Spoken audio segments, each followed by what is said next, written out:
Welcome back in another lecture of polity. For latest update, you can follow us on our Telegram channel or on our website that is www.aurorais.com. और अगर आप PGB batch join करना चाहते हैं या फिर आपको कोई क्वेरी है तो आप इन नंबर्स पे कांटेक्ट कर सकते हैं। और इन बुक्स को परचेज करने के लिए you can check it on Flipkart and Amazon. So start करते हैं हमारा आज का लेक्चर। आज हम करेंगे schedule and tribal areas. Article 244 in the Part 10 of the Constitution envisages a special system of administration for certain areas designated as scheduled area and tribal areas। ये article जो 244 है हमारे कॉन्स्टिट्यूशन के पार्ट 10 में दे रखा है, उसमें कुछ स्पेशल जो सिस्टम दे रखा है एडमिनिस्ट्रेशन का, किसके लिए? शेड्यूल एरियाज के लिए एंड ट्राइबल एरियाज के लिए।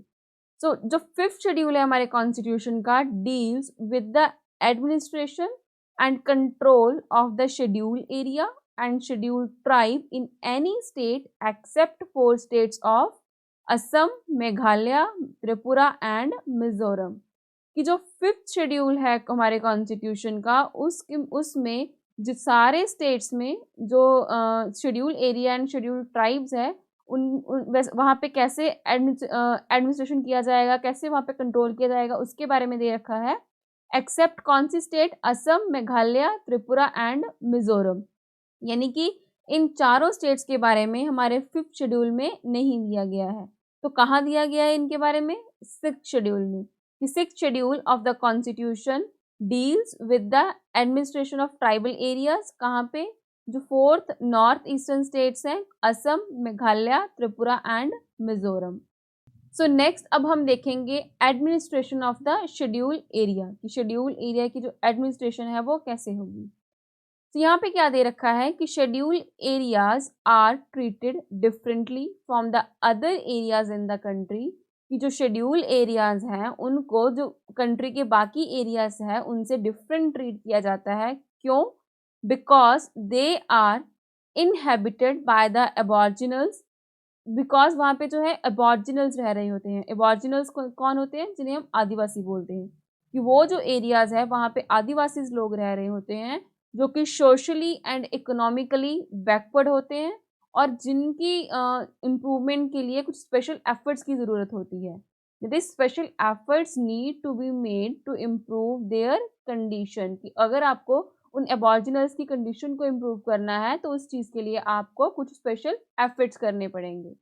सो therefore the whole of the normal administrative machinery operating in a state is not extended to the schedule area. So इसी के लिए जो नॉर्मल हमारी मशीनरी होती हैं, जो नॉर्मल रूल एंड रेगुलेशंस होते हैं, वो शेड्यूल एरिया पे लागू नहीं होते हैं, वो वहाँ पे एक्सटेंड नहीं किए जाते। and the central government has somewhat greater responsibility for these areas। और सेंट्रल गवर्नमेंट के पास इन एरियाज के लिए जो है वो ज़्यादा रिस्पॉन्सिबिलिटी होती है। इन एरियाज को उनको अच्छे से एडमिनिस्टर करना होता है, ढंग से उनकी जो है रिस्पॉन्सिबिलिटीज देखनी होती हैं। सो नेक्स्ट आता है the various features of the administration contained in the fifth schedule. So fifth schedule में कौन से फीचर्स दे रखे हैं एडमिनिस्ट्रेशन के? सबसे पहला आता है declaration of the schedule area. So इसमें क्या दिया गया है कि president is empowered to declare an area to be a scheduled area. कि प्रेसिडेंट के पास ये पावर है कि वो जो एरिया है कौन से एरिया को शेड्यूल एरिया डिक्लेयर किया जाएगा। And he can also increase और डिक्रीज इट्स एरिया।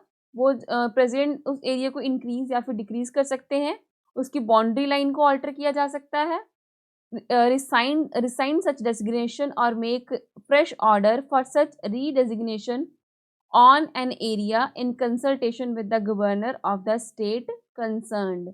यहाँ पे जो प्रेसिडेंट है उनके पास पावर है कि कौन सा एरिया जिसको शेड्यूल एरिया डिक्लेयर किया जाएगा और उसके एरिया को अगर इंक्रीज डिक्रीज करना है वो भी पावर प्रेसिडेंट के पास है। उसकी बाउंड्री लाइन को अल्टर करना है उसके बारे में भी पावर जो है वो प्रेसिडेंट के पास है।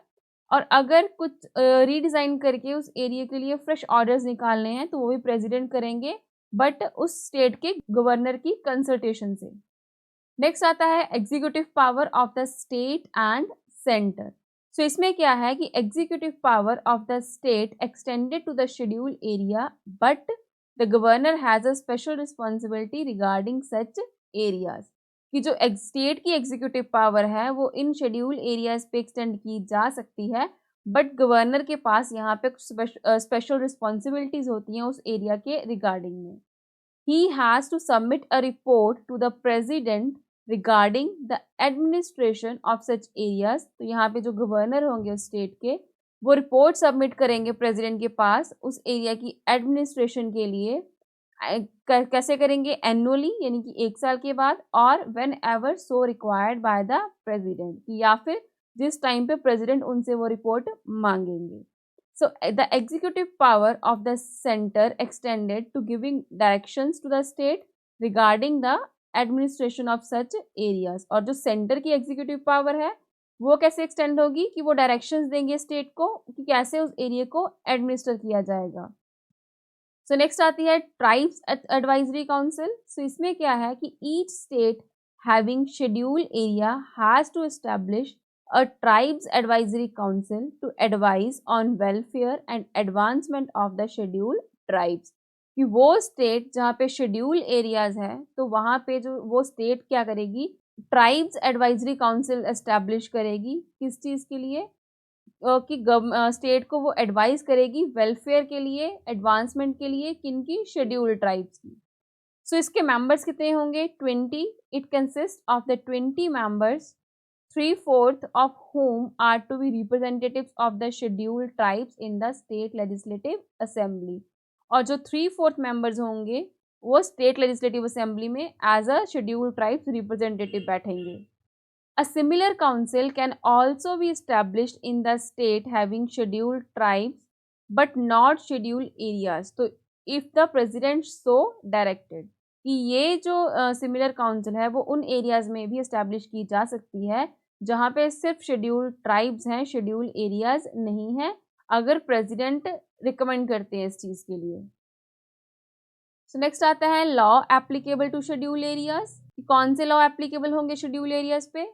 सो यहाँ पे क्या क्या कहा गया है कि governor is empowered to direct that any particular act of the parliament or state legislature does not apply to the scheduled area or apply with specified modification and exception.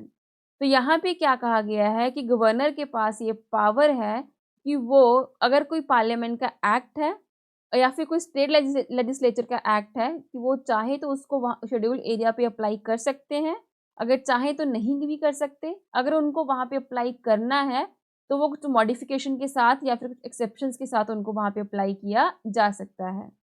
He can also make regulations for the peace and good government of the schedule areas after consulting the tribe advisory council. कि यहाँ पे जो governor हैं वो schedule areas की piece के लिए या फिर वहाँ की गुड गवर्नमेंट के लिए रेगुलेशंस बना सकते हैं, बट ट्राइब्स एडवाइजरी काउंसिल से कंसल्ट करने के बाद. And such regulations may prohibit or restrict the transfer of land by or among the members of a scheduled tribes. तो यहाँ पे क्या कहा गया है कि इन regulations के थ्रू जो ट्रांसफर है लैंड की उसको भी प्रोहिबिट या फिर रिस्ट्रिक्ट किया जा सकता है. Regulate the allotment of land to the members of the scheduled tribe and regulate the business of money lending in relation to the scheduled tribe. And also a regulation may repeal or amend any act of the parliament. तो यहाँ पे ये जो regulation होगा वो parliament या फिर state legislature के किसी भी एक्ट को रिपील या फिर अमेंड कर सकते हैं कि बट ऑल सच रेगुलेशंस में require the assent of the president. तो यहाँ पे बट इन सारे रेगुलेशंस के लिए हमें प्रेसिडेंट की एसेंट की ज़रूरत पड़ेगी. तो नेक्स्ट क्या है कि the constitution required the president to appoint a commission to report on the administration of schedule area and welfare of the schedule tribes in the state. कि यहाँ पे क्या कहा गया है कि कॉन्स्टिट्यूशन में कि जो प्रेसिडेंट है वो एक कमीशन अपॉइंट करेंगे जो कि schedule areas and schedule tribes की एडमिनिस्ट्रेशन के बारे में रिपोर्ट देंगे, उनकी वेलफेयर के बारे में रिपोर्ट देंगे. And he can appoint such commission at any time. और ये कमीशन वो कभी भी अपॉइंट कर सकते हैं, but compulsorily after 10 year of the commencement of the constitution. But उनको जो कॉन्स्टिट्यूशन के 10 साल कंप्लीट होने तक मतलब जिस दिन कॉन्स्टिट्यूशन कमेंस किया गया था उससे 10 साल कंप्लीट होने तक उनको जो है कमीशन को अपॉइंट करना होगा। तो इसी चीज़ के लिए कमीशन अपॉइंट किया गया इन 1960 में, जिसके हेड थे UN Dhebar ji, and submitted its report in 1961, और उन्होंने अपनी रिपोर्ट जो थी वो 1961 में सबमिट की। And after 4 decades the second commission was appointed in 2002, और 4 डिकेड्स के बाद जो फिर से कमीशन अपॉइंट किया गया सेकंड कमीशन 2002 में, under the chairmanship of Dilip Singh, और उसके चेयरमैन कौन थे? दिलीप सिंह, और इस कमीशन ने अपनी रिपोर्ट सबमिट की थी 2004 में। सो नेक्स्ट अब हम देखेंगे administration of the tribal areas. So इसमें क्या है कि constitution under 6th schedule contain special provisions for the administration of the tribal areas, कि 6th शेड्यूल के अंदर हमारे कॉन्स्टिट्यूशन में जो ये ट्राइबल एरियाज थे, 4 tribal areas north eastern state के, उनके लिए स्पेशल प्रोविजंस दी गई हैं। कौन से स्टेट्स के लिए? Assam, Meghalaya, Tripura and Mizoram. So rationality behind the special arrangement in respect of only these 4 states, कि क्यों इन जो चारों स्टेट्स को अलग से स्पेशल अरेंजमेंट दिया गया, अलग से एक शेड्यूल में रखा गया है, तो क्यों किया गया था वो? फर्स्ट है कि the tribe in Assam, Meghalaya, Tripura and Mizoram have not assimilated much the life and ways of the other people in these states, कि इन स्टेट्स में जो और लोग रह रहे हैं और जो ट्राइब्स रह रही हैं वहाँ पे, उन दोनों की जो लाइफ है वो बहुत डिफरेंट है। कि जो ट्राइब्स हैं उनके जीने रहने का तरीका, उनके खाने पीने का ढंग, उनका कल्चर जो है वो बाकी लोगों से बहुत डिफरेंट है। And tribal people in other part of the India have more और less adopted the culture of majority of the people in whose midst they live. और क्या कहा गया है यहाँ पे कि जो बाकी पार्ट्स में ट्राइबल पीपल्स रह रहे हैं इंडिया के, उन्होंने मोर और लेस जो वहाँ का कल्चर है, उनके आसपास जो लोग रह रहे हैं उनका कल्चर अडॉप्ट कर लिया है।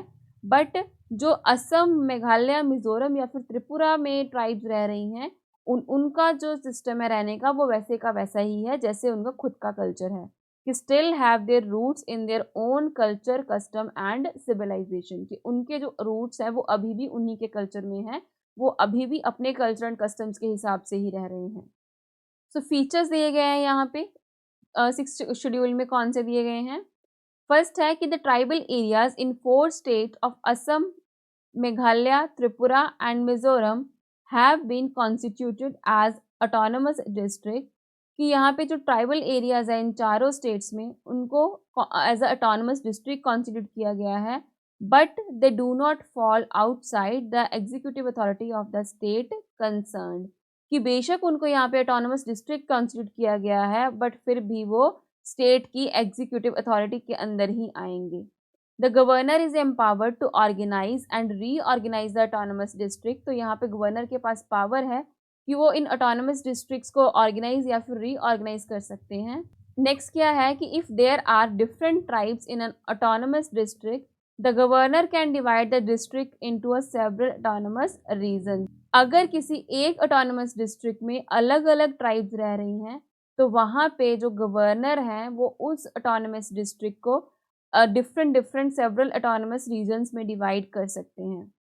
सो each autonomous district has a district council, हर एक ऑटोनमस डिस्ट्रिक्ट में एक डिस्ट्रिक्ट काउंसिल होगी जिसके 30 मेंबर होंगे, of whom 4 are nominated by the governor, जिनमें से 4 को गवर्नर नॉमिनेट करेंगे, और बाकी के जो 26 होंगे वो इलेक्ट किए जाएंगे basis of the adult franchise, यानी कि अडल्ट फ्रेंचाइज के बेसिस पे उनको इलेक्ट किया जाएगा। The district and regional council administrator the area under their jurisdiction, कि यहाँ पे जो डिस्ट्रिक्ट एंड रीजनल काउंसिल्स होंगी वो उस एरिया को एडमिनिस्टर करेंगे जो इनकी जुरिस्डिक्शन के अंदर आएंगे। They can also make laws on certain specified matters, और यहाँ पे कुछ और मैटर्स के लिए भी ये लॉज बना सकते हैं।